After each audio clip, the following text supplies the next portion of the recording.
and welcome to Stretford Paddock. We're here today for another debate, and Jay is back with us. How you doing, Jay? I'm all right, mate. I'm good. Yeah, I'm good. I'm just cracking on. It's nice weather, sun's shining, everything's good. Lovely.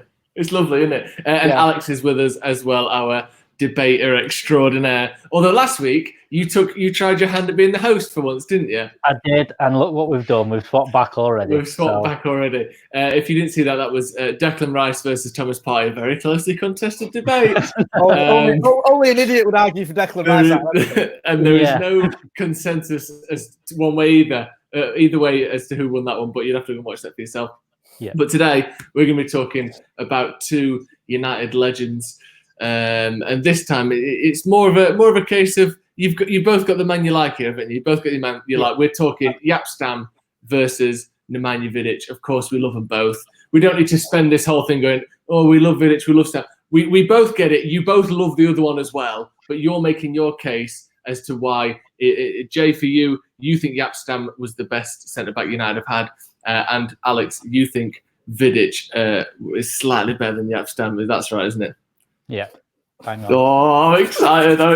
It's nice being on this side of things again. I got used to the animosity sat in your chair, but look at me now. I'm free as a bird. I'm just getting my 30-second timer up for your opening. By the way, Joe, have you saved them? Have you got some? I haven't got any pun. Well, no, because I can introduce a pun round if you want.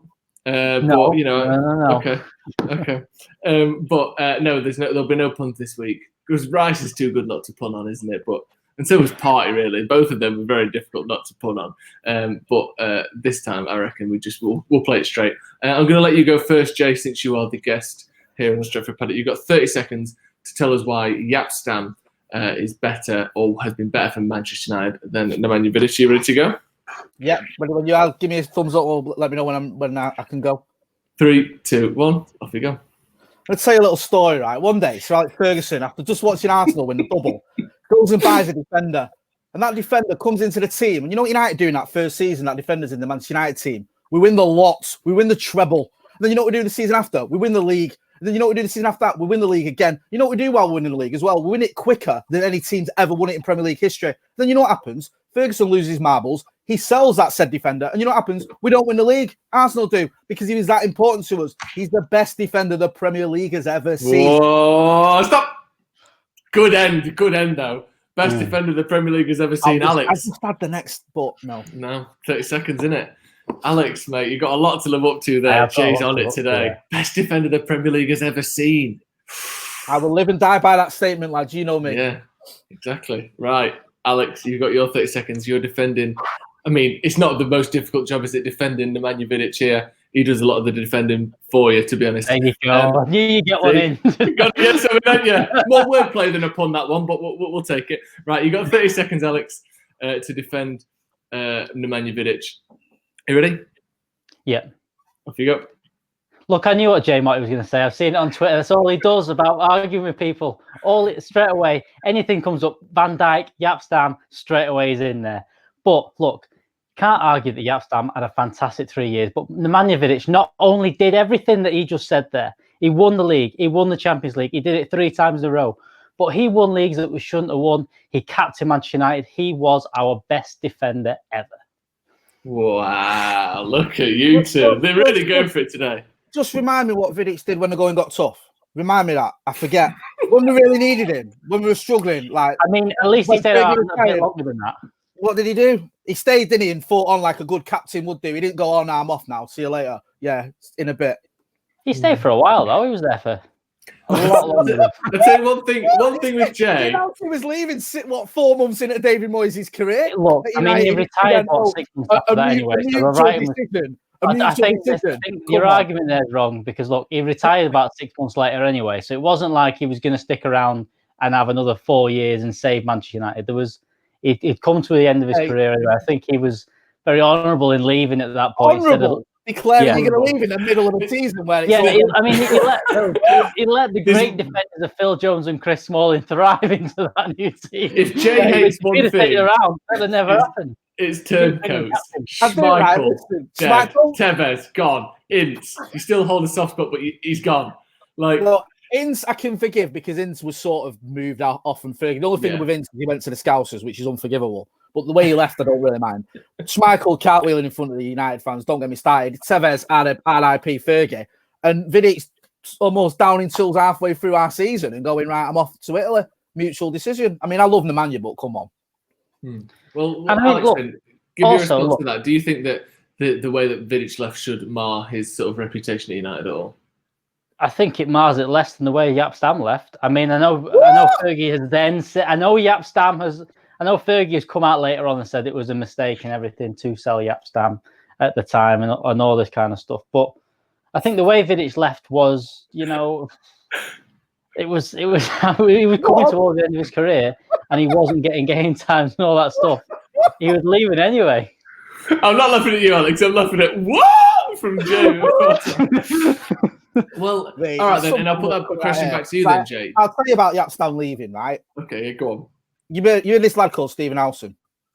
Yeah, now and again. Now, if you know Stephen Howson, you'll know this book called Soccernomics, because every other word out of Stephen Howson's mouth is Soccernomics.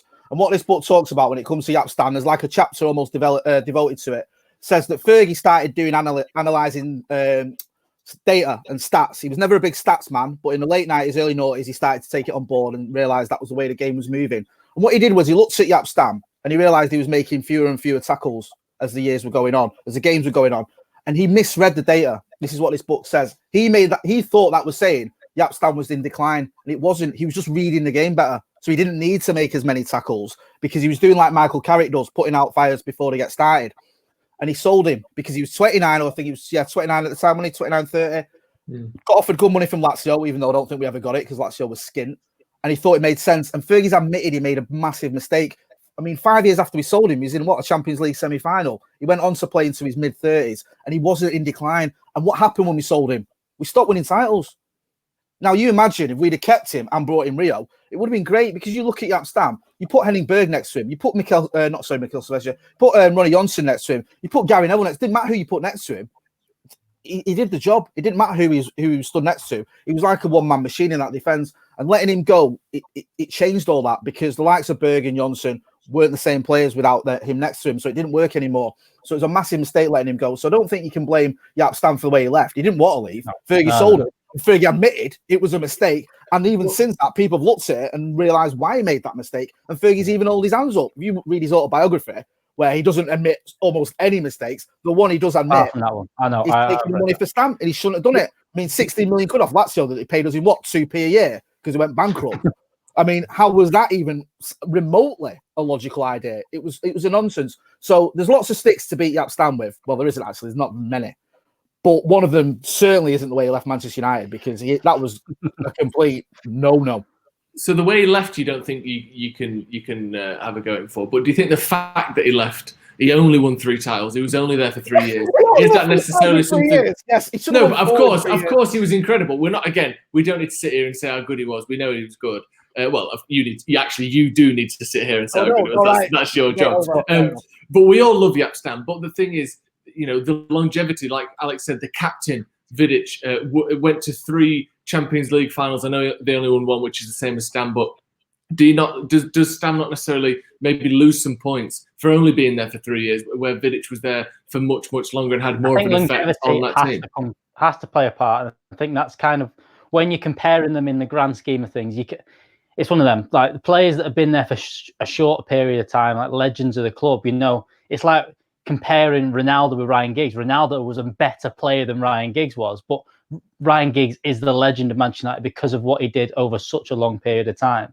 And that's kind of the way that you can kind of compare Vidic and Stam, is that, yeah, both of them were very good. And Jaap Stam, in that short period of time, was potentially one of the best defenders, if not the best defender we've had. But the way that Vidic, you know, we won titles that we didn't. He not only did he was defensive, you know, he scored big goals for us as well. And that's what people kind of write off in Vidic. You know, the goals he scored against Chelsea in Champions League and in league games. I remember the game when we pretty much won the league at Old Trafford that Vidic scored the goal. He had that kind of, again, it was them winning them headers that was just, we're winning the league today, I'm going to win this header. And that was what Nemanja Vidic was. And again, was winning titles when we didn't really have the best team as well. I think in 2010-11 when we won the title, I think that team and that with Vidic, he kind of dragged that team through when we probably weren't as as star-studded as we were, but he just dragged that team through, and it was unbelievable. You can't compare. The thing with Stam is that team was fantastic, and that was probably one of the things. But Vidic did it with a fantastic team, and then a team that was kind of a little bit more in decline, and did it for a little bit longer as well. I think there's a fair argument about longevity. I'm not dismissing that. And I think, it's sort of like, what is the argument here? We're talking about who's a bigger legend at the club, or who's the better defender, or who was the better defender for Manchester United. I'm going bigger legend. You're going bigger legend, yeah. Was Ryan Giggs as talented as Ronaldo? No, I don't think he was. I think Ronaldo could win games single-handedly, almost week in, week out at times. Whereas Ryan Giggs did that sort of, if we're being brutally honest, yeah, he could win games, but it was probably like twice a season at best that he'd actually single-handedly win you a game. Not dismissing what he did, obviously. Where with Stam, listen, I'm not going to say Stam was perfect. I know what you mentioned there about sort of, especially he missed quite a few games towards the end of his time at United. But when he played, he was just outstanding, and no defender has ever had that impact. And going back to the thing about longevity and legend, and I'm not just saying this because it's argument. If you would say to me the top 3 defenders you've ever seen play for Manchester United, or top 3 centre backs, I'd put Vidic third. I think Rio's a better defender. I do. I think Rio's everything that Vidic has, but he's also good on the ball and good at carrying out defence as well. But I think Vidic has this sort of romantic thing about him because he was blood and guts, getting stuck in, throwing himself into challenges, as you mentioned there, scoring some goals, yeah. But also, a lot of the time, Vidic, not a lot of the time, that's unfair, I'm not going to say that. A lot of the time, there were times when Vidic had one in him. He did. And we can pretend he didn't, and he was...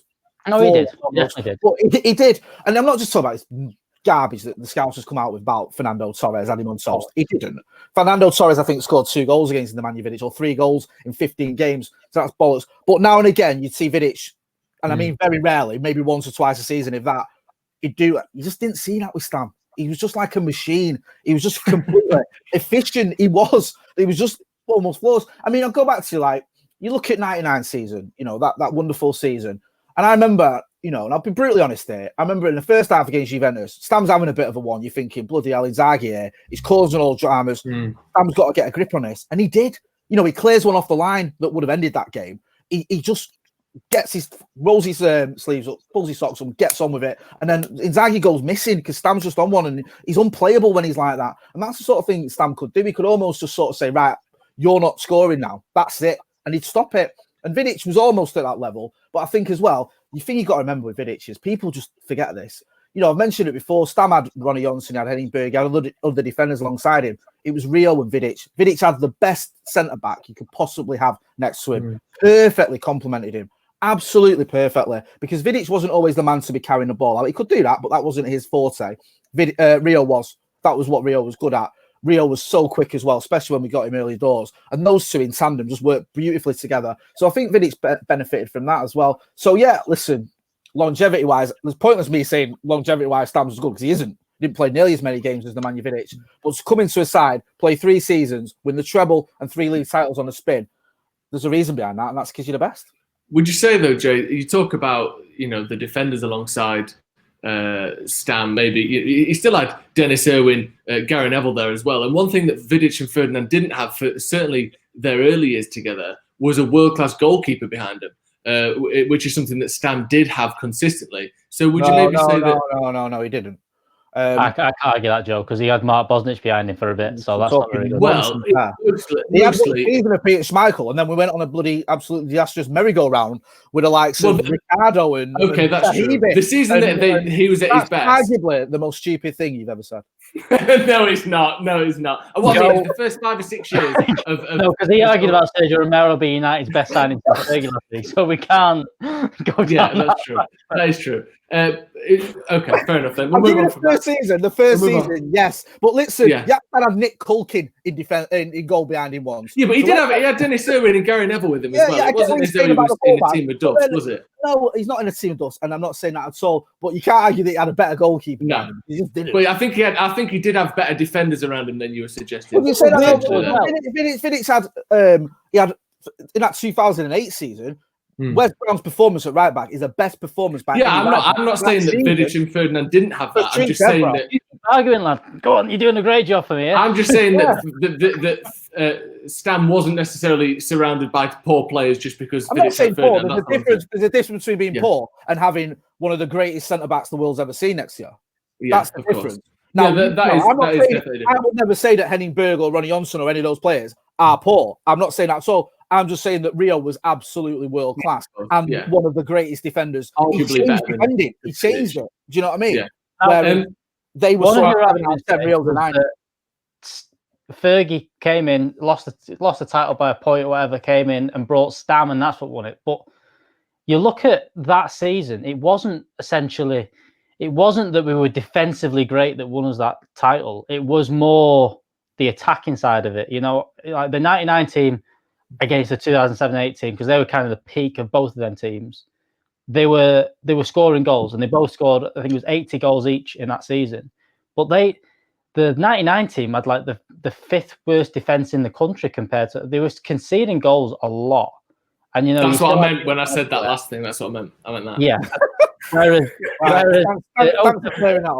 like I said later on, I think Vidic was part of that unit and was the pinnacle of that unit that was winning a title almost in a defensive set, especially post Ronaldo, where we weren't scoring hundreds of goals a season and we didn't have the best player in the world going forward. We kind of won titles a little bit the harder way, where we were the best defensive unit. And the 07-08 season, we conceded less goals than Chelsea. We conceded less goals than any team in that league. And I think that was another thing that we could. I think that team and that unit was a better unit again than the Stam and the rest of it as well. Yeah, I mean, I get where you're coming about clean sheets. The record obviously came on Vidic's watch with was it 14 games, 15 games of clean sheets. But if you go back to that 99-98 team, the way we played was a lot different. It was to 2007, 2008, to 2009. It was more gung-ho. It was sort of, you had the likes of Giggs and Beckham just bombing forward. Even the fullbacks, you talk about Dennis Irwin and Gary Neville. Gary Neville at times was almost like a winger. Now, people may scoff at that. And I've seen idiots on Twitter giving Gary Neville sticks, saying he's not all that. He was a superb fullback.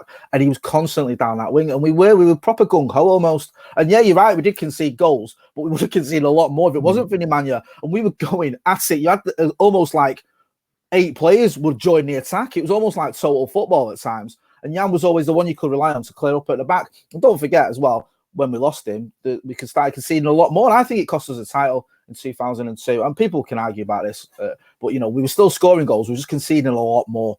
And that's why one of the things with Gary Neville as well is because he's so willing to sort of take the piss out of himself and say he wasn't that talented. People have just generally rewritten this idea that he was just a bit shit, when really he was a brilliant player. And like you said, offered a hell of a lot going forward. The amount of overlapping he did over Beckham, and he's not a tricky dribbling attacker, but he definitely put a lot of balls into the box and did a lot of attacking as well. So yeah, I think people have sort of rewritten history on Gary Neville a little bit. Right, we both had excellent arguments there. But what I want to do now you've heard each other's, now you know what's going on. You know the lay of the land a little bit better. I'm going to give you both another 30 seconds to really finalise, to really turn your coal of arguments into a real diamond of success here. So first of all, I'm going to go for you, Alex, because you went second last time. So you've got 30 seconds for your definitive 30 seconds on why Nemanja Vidic is the best defender United have had in the Premier League era. Off you go. Well, that's not going to work, is it? You've muted yourself, mate. I reckon Jay's done that. Jay's had you there. Jay's absolutely had you toast. I would never dream of such underhand tactics. That's you say that. Insinuation. I'm going to let you go first, Jay, while Alex sorts himself out. No, I wouldn't do that. No. Is he back on? I'm back on. I think I'm on. Keep it fair. I don't want to. Okay. I didn't know if you needed. Right. I didn't know if you needed. If this cuts out, then we're in trouble. But if not, should be all right. Right, you ready? You might have to do some editing, Joe. No chance. No chance, mate. You're just leaving this in. I've got a dinner date after this. Going to a restaurant, mate. I thought you were ignoring me before. No, I wasn't. We just couldn't hear you. Right, you got 30 seconds. You ready? Yeah. Off you go. Again, this all depends on what Jay was saying before. How do you do this argument? Is it the best player or is it the biggest legend? For me, Nemanja Vidic was the biggest legend at Manchester United and one of the best centre-halves we've ever had. part of the best defensive structure we've ever had, and was a captain, leader, throwing in tackles. And whilst they don't blame it on the book, he wasn't writing any books. He was just tackling people with his head all the way through. Nemanja Vidic, best centre-half United have ever had. There you go. There you go. And he's sending into tabloidism here with this book nonsense. Yep. That's been widely discredited as any reason that he went. But we'll leave it in anyway. We'll have a dig anyway in that one. Right, 30 seconds, Jay. You ready? Yeah. Off you go. Listen, I've watched both the careers of Nemanja Vidic, and Stam, and there's no doubt in my mind they're both excellent defenders. But Stam is simply the best defender I've ever seen. He came in, he won the treble in his first season. You know, that's no coincidence. No club's ever won the treble in England before or since then. There's a reason for that. And that's because they didn't have Jaap Stam. And look at it, we retained the title twice. And then when he got sold, the wheels came off. And when does Sir Alex Ferguson ever admit he's wrong? He never admits he's wrong. What's the one time he admitted he was wrong? But selling Jaap Stam too soon, he actually put that to paper. He said, I was wrong. 30 seconds, Jay. Come on. Play by the rules. Sorry. Okay. I wasted 5 seconds calling him Nemanja Vidic. Yeah, exactly. Well, there's going to be a little bit of that. It's difficult. I respect that. That's how much he doesn't even mean to you. You've forgotten his name. You don't even know his name anymore. You won't be able to recognise him in a lineup. You know what I hate about these debates, right? Is all these whoppers on socials, they'll clip them up and then they'll ram it down your throat like 5 years from now going, you used to slag off Vidic.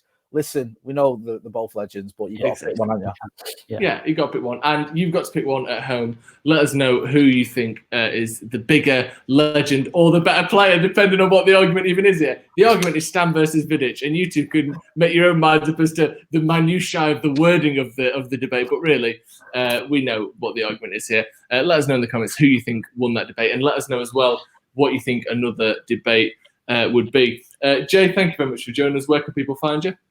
Usual thing. I'm on Twitter, on social. I'm doing a lot of Paddock. On obviously Full Time Devils and popping up as well on Howson and McCullough's channels. So yeah, I'm sort of just a media whore. Media whore. And we'll put this media whore's Twitter link in the description below as well. So check that if you want to. Alex, where can people find you? Baggers_Alex as normal to see me retweeting Jay arguing with people on Twitter. Yeah, Jay loves an argument. So you can argue with him about Vidic being better than Jaap Stam if you want. That'll be fun. But that's going to be all from us for now. So thank you very much for joining us. We'll be back again very soon. Go ahead. Wrong one again. Wait.